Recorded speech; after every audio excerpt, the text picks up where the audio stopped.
Yes, now you'll know that we love playing Irish music and we love to support local artists, particularly artists that are up and coming. And on a Sunday night with Claire Regan, there's a brilliant competition aimed at up and coming local acts. She wants to give them a helping hand. It's called the All Out Local Competition, and it's open to any local bands, singer-songwriters creating and writing original music. So last month we had Emer Crehan from Trim with her song Enough, and this month Drogheda-based singer and guitarist Alex Konchar, his song Orange Santiago has been selected, and he joins me on the line now. How are you doing, Alex? I'm grand, how are you? I am great. Now listen, Konchar, that's a very unusual second name. Where does that come from? It comes from Serbia. Serbia? Okay, so your dad's from there? Yeah. Ah, very good, very good. So, but you're born and raised in the whole lot here in Drogheda? I was born in London but brought up in Drogheda. Okay, so you've got a bit of a multicultural vibe going on to you there, Alex. Yeah, exactly. Now, and can I just say as well, this is very much influenced in your music as well. Now, you're only 20. I think you're our youngest winner of the All Out competition so far. And this is your very first single as well. So you're on to a winner, that's for sure. I've had a listen to it. It's really, really good. Tell me a little bit about the inspiration behind it. Well, I was listening to a lot of 90s and early 2000s acoustic music, so that's where the sound comes from. But there's a little bit of a Spanish vibe as well. I don't know, I think I was hoping for summer. Yeah, it definitely has given me a summer vibe, that is for sure. And actually, as you mentioned, the 90s and early 2000s and acoustic music, when I was doing a little bit of digging around on yourself online, up comes a very cool cover of Drive by Incubus. So you're a big fan of them as well, aren't you?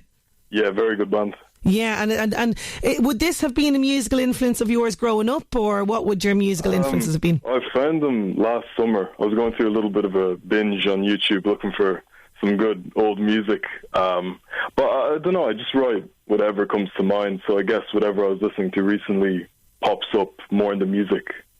Okay, and this one, I know you were saying that this song is kind of about a man who is kind of talking to the sun. Is that you wishing for summer? Maybe. Well, definitely after the heat wave that we've had, this is a song that you could be blasting out, that is for sure. But tell me a little bit about where your love of music comes from. You've been playing from a very early age, haven't you? Yeah, well, my parents used to play music, all sorts of different stuff around the house when we were young. So I was getting a variety of different music. And then I just started playing guitar at 9, and I always wanted to play it. And then writing music started at 13. But only the good stuff started coming out maybe 16, 17. I wrote a lot of bad songs. I'd say, I was just going to say, at 13, were you writing about girls and kind of, teenage angst? Was that what was coming out? Yeah. Bit of an emo phase. Love it. But you see, you discovered the guitar at the age of 9. Now, 9-year-olds tend to flit about from thing to thing, but you were very dedicated to this. You obviously had a real graw for it, did you? Yeah, I watched the movie School of Rock, and that revolutionised guitar for me because it was so cool. All the cool guys play guitar, and I wanted to do that. This is the thing. I know the movie with Jack Black. Fantastic film. And it is about children as well that are kind of child prodigies in terms of music and stuff like that. So I can see why that would have an effect on you. Now, you had planned quite a few gigs and stuff like that, open mics that you wanted to play before COVID. So had you gotten out playing on the live scene at all before all this happened? Well, I was part of a band from Dublin called Magazines, and I played a gig with them in Dublin before. And I actually played an open mic night in Odd Molly's, I think it was April last year. Mm-hmm. Both I enjoyed. I love playing live. And what's it like then going from, being in the band to out on your own? Is it a bit daunting initially? Not really, because you have a whole writing aspect with the band and you have to find a compromise with other people, but writing by yourself, it's much easier. And when you're playing live, you get into this sort of zone. I don't know, you start concentrating on what you're playing, and it's the whole energy of playing live, so you forget about other people not being there. Well, yeah, I know all about band dramas that can happen, that is for sure, Alex. But you actually you've just completed your studies as well, not in music, something very different, yes? Yeah, geography and economics. Where did that come from? Was that like your parents' influence going, now, listen, settle down now and do something proper. Don't be going off chasing wild dreams of becoming a rock star. Was that kind of the situation at home?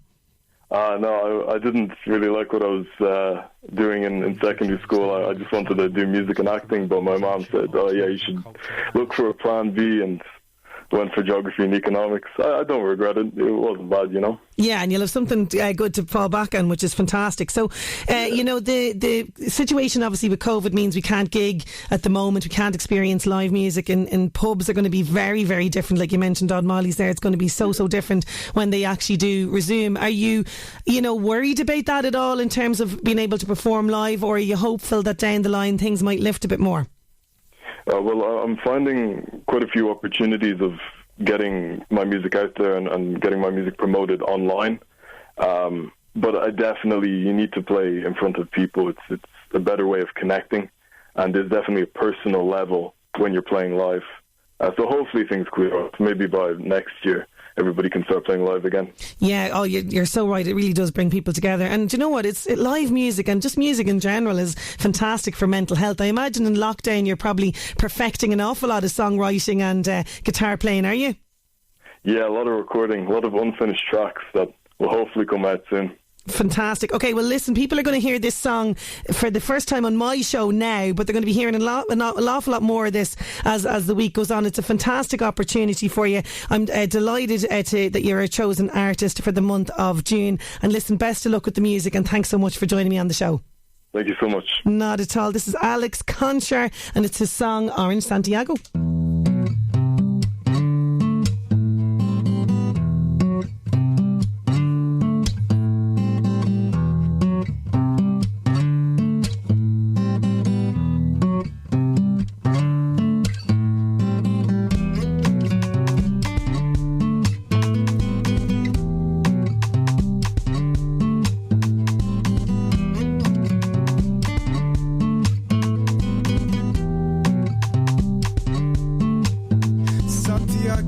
Don't worry, I'll find my way. I'm living for the sun, and she knows my name. Orange Santiago, I know that the seasons change, but I'll be lying here in ultraviolet rain. Orange Santiago.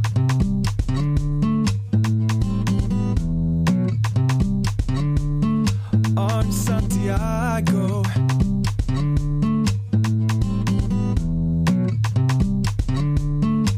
Waking up in the morning with sun on my window. I had a bad dream, I let it go. Had a rough night, you'd never know. Self-medicated with the gold. Dancing in the sunlight. I'm staring at the blue sky. Santiago, don't worry, I'll find my way. I'm living for the sun, and she knows my name. Orange Santiago, I know that the seasons change, but I'll be lying here in ultraviolet rain. Orange Santiago.